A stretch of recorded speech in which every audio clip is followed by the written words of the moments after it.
যেহেতু আমাৰ remedial part astrology আটাইতকৈ এটা ডাঙৰ পাৰ্ট দেখা যায় যে কোনোবা এখন কুস্তি বিচাৰ কৰাৰ পিছত বা এখন চাৰ্ট যেতিয়া চোৱা হয় তাৰ পিছত বিশ্লেষণ কৰা হয় তাৰ পিছত আহে নেক্সট আহিলে ৰিমেডিয়েল পাৰ্ট কয় গতিকে এষ্ট্ৰলজি আটাইতকৈ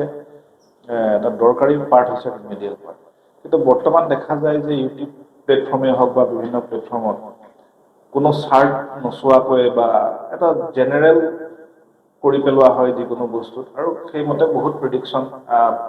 বা ৰিমেডিয়েল পাৰ্ট তেওঁলোকে আগবঢ়ায় সেইটো খুব আজিকালি দেখা যায় আৰু সেইখিনি দেখি পেলাই জেনেৰেলি বিভিন্ন দৰ্শকসকলে হওক বা অন্যান্য মানুহে সেইবিলাক ফ'ল' কৰিবলৈ যায় আচলতে এইটো জানো সম্ভৱ যে এখন চাৰ্ট বিশ্লেষণ নকৰাকৈ তেওঁ কোন গ্ৰহৰ কি পজিশ্যন আছে বা তেওঁৰ দশা কি চলি আছে বা অন্তৰ্দশা কি চলি আছে বা কোন গ্ৰহৰ ওপৰত তেওঁৰ বেড এস্পেক্ট আছে বা গুড এস্পেক্ট আছে এই বস্তুখিনি বিশ্লেষণ নকৰাকৈ এটা সাধাৰণ প্ৰশ্নৰ ওপৰতে ভিত্তি কৰি বা এটা জেনেৰেলাইজ কৰি পেলাই যি ৰিমেডিয়েল পাৰ্ট দেখা যায় এই বস্তুখিনি ভিত্তি আছে জানো বা আপুনি এই বিষয়ে কেনেকৈ বিশ্লেষণ আগবঢ়াব এটা কথা এষ্ট্ৰলজিত তেনেকুৱা কিছুমান ৰিমেডিয়েল পাৰ্ট আছে নথকা নহয় গতিকে সাধাৰণ ৰিমেডিয়েল উপায়টো থাকে নথকা নহয় কিন্তু এজন ব্যক্তিৰ কাৰণে তেওঁৰ একৰ্ডিং টু বাৰ্থ চাৰ্ট জন্মৰ পত্ৰিকাৰ ওপৰত ভিত্তি কৰি যদি বিশ্লেষণ কৰা যায় দশান্তৰ ভিত্তিত আৰু সেই হিচাপত তাত কিছুমান বেনিফিট হাউচ থাকে বেনিফিট প্লেনেটলৈ তাৰ উপায় কৰিলে বেছি স্থায়ী আৰু প্ৰভাৱী ফল পায় মেডিকেল সায়েন্সত যেনেকে বিষ হলেই পেইন কিলাৰ খালেই তাৰ হেৰি নহয় পেইন কিলাৰ খালে হয়তো কিছু সময়ৰ কাৰণে আৰাম পাব পাৰে কিন্তু সেইটো স্থায়ী সমাধান নহয় কাৰণ তাৰ পৰা ক'ৰ পৰা বিষ উৎপত্তি হৈছে সেইটো যদি চোৱা যায় তেতিয়াহ'লে তাৰ পৰা তেতিয়াহে এটা স্থায়ী সমাধান হয় গতিকে এষ্ট্ৰলজিটো ৰিমেডিয়েল পাৰ্টত বাৰ্থ চাৰ্ট চাই পেলাই সেইখিনি যিসকল ধৰক প্ৰাপ্তবয়স্ক ব্যক্তি আছে তেওঁলোকৰ কাৰণে জেমষ্টনটো আটাইতকৈ বেষ্ট বঢ়িয়া কাম কৰে যিটো মোৰ দীৰ্ঘদিনীয়া অভিজ্ঞতা আৰু যিবিলাক সৰু ল'ৰা ছোৱালী আছে সিহঁতৰ কাৰণে দান দক্ষিণা যিটো আছে চেৰিটি কোৱা যায় তাৰ দ্বাৰা কৰিব পৰা যায় আন কিছুমান বিষয়ো থাকে তাত মানে দান টাইপৰ বা তেনেকুৱা ধৰণৰ তান্ত্ৰিক উপায়েৰে প্ৰব্লেমখিনি ছল্ভ কৰিব পৰা যায় গতিকে বৰ কাম কৰে আটাইখিনি কাম কৰে আৰু আমাৰ সেই হিচাপত যিখিনি আছে ষ্টুডেণ্ট তেওঁলোকৰ কাৰণে এটা নতুন কোৰ্চৰ ব্যৱস্থা কৰিছোঁ য'ত হয়তো এইটো অসমৰ লগতে ভাৰতবৰ্ষত সৰ্বপ্ৰথম হ'ব য'ত ৰিমেডিয়েল পাৰ্টৰ বিষয়ে ইমান ডিপলি তাৰ উপায়বিলাক চেক্ৰেট উপায়বিলাক প্ৰেক্টিছ আৰু ৰিচাৰ্চৰ ভিত্তিত তাক প্ৰতিষ্ঠা কৰা হৈছে আৰু সেইটো আমাৰ কোৰ্চ চলি আছে তাতো বাকী আহিবলগীয়া দিনবিলাকত ষ্টুডেণ্টসকলৰ লগতে বাকী অসমৰ সাধাৰণ মানুহৰ নিশ্চয় তেওঁলোকৰ মাধ্যমত তেওঁলোকৰ মুখৰ পৰা উপায়বিলাক পাবলৈ সক্ষম হ'ব হয় আমি নিজে আটাইতকৈ গৌৰৱান্বিত যে ডক্টৰ ডিনাথ ভোকাল ছায়েন্স ইনষ্টিটিউটত যি বিভিন্ন ধৰণৰ কোৰ্চ এষ্ট্ৰলজিৰ ওপৰত চলি আছে তাত নতুনকৈ যি কোৰ্চ আহিছে যে ইনষ্টেণ্ট ৰিমেডি কোৰ্চ যি আপুনি নিজৰ দীৰ্ঘদিনৰ আপোনাৰ ষ্টাডিৰ পৰা আপুনি বনাইছে এই কোৰ্চটো আপুনি প্ৰিপেয়াৰ কৰিছে বা আমাৰ মাজত আপুনি দিছে এই কোৰ্চটো গতিকে সেই কোৰ্চটোৰ পৰা ছাৰ যথেষ্টখিনি বেনিফিট হৈছে পেচেণ্টে কাৰণ বিভিন্ন ধৰণৰ যিখিনি মানুহৰ প্ৰব্লেম থাকে বিশেষকৈ তাৰ দুটা প্ৰব্লেমৰ যদি আপোনাক আমি ৰিমেডি আপোনাৰ পৰা জানিব বিচাৰিম অকণমান বিশেষকৈ দেখা যায় যে নিবনুৱা সমস্যাটো আজিকালি অত্যন্ত ভয়ংকৰ এটা সমস্যা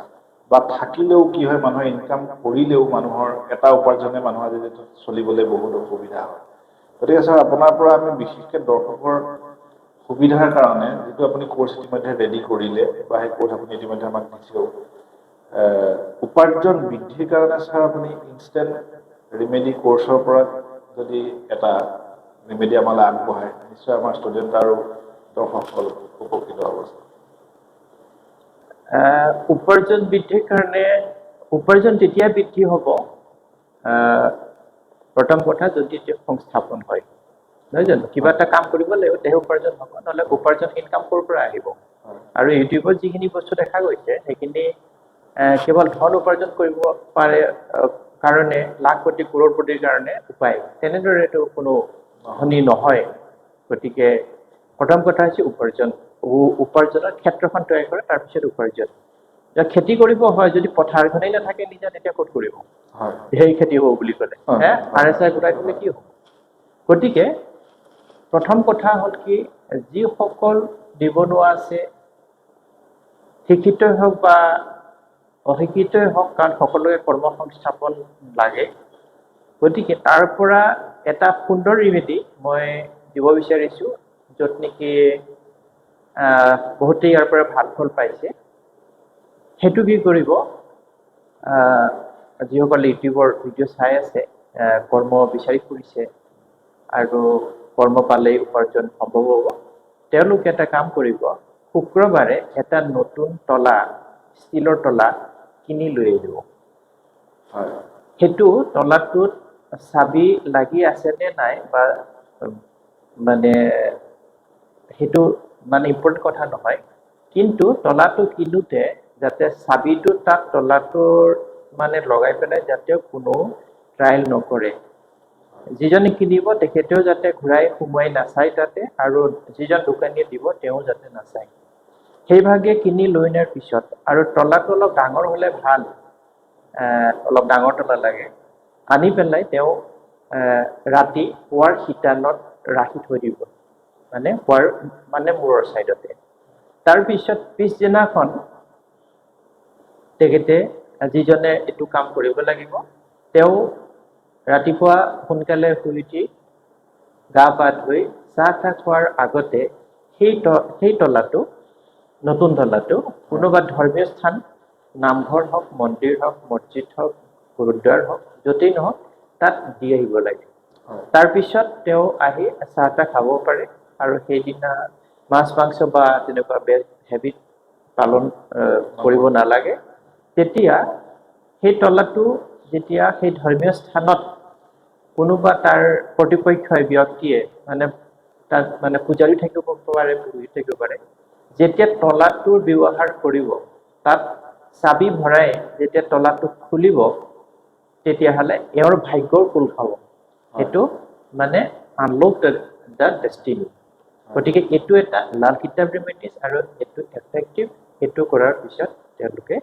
সেইটো উপায় কৰাৰ পিছত সংস্থাপন ব্যৱস্থা নিশ্চয় হ'ব 2-3 মাহৰ ভিতৰত তেখেতলোকে ৰিজাল্ট পাব আৰু যিসকল ব্যক্তিৰ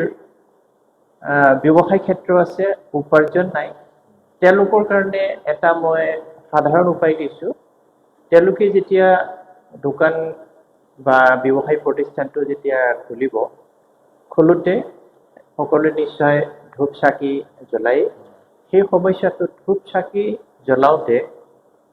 শ্ৰিং শ্ৰিং শ্ৰিং শব্দটো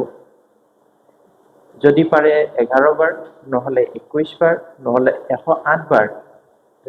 যেনেকে পাৰে এটা নিয়মিত